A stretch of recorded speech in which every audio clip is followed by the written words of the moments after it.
3 years ago this month, I was raped on my college campus by my then abusive boyfriend. Neither him, my school, his supporters, or the county is going to silence me from telling my story.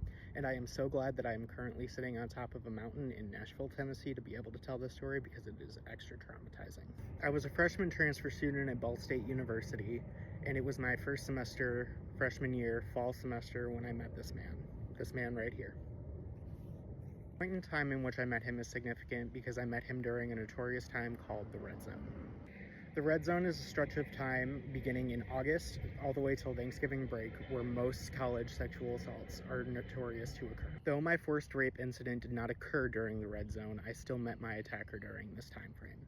Meeting him in the Red Zone would lead me through a year and a half of physical, emotional, and sexual abuse. He broke up with me for another man in January of 2024. After the breakup, he would tell falsified versions of the story to multiple people and then eventually get me kicked out of the club for being, quote, the abuser, even though the story was he was the abuser. After this, I confronted him for all of the abuse, including the rape. That is the main topic that I honed in hard in the message chain with him. Right here is the message chain where I accused him of rape. You can pause it to read it.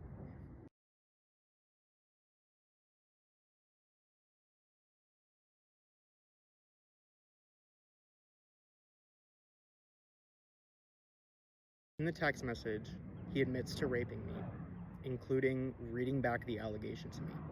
He would later go on to the Title IX office and tell them that he did not read that allegation, and he would later be let off the hook by both Title IX at Ball State and the Delaware County prosecutor, even though he again admitted to rape. It was in March 2024 when I would tell my story to both the police and Title IX at Ball State.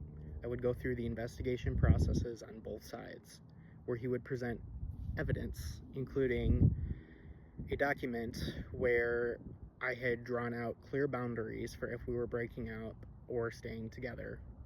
This was my first chance of ever asserting boundaries, anything into the relationship.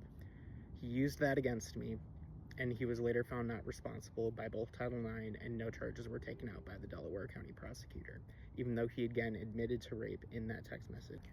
After the conclusion of the Title IX investigation, I received a letter in my email from Ball State laying out all the reasons why they found him not responsible. One of the reasons being the marks from the physical abuse did not leave bruises.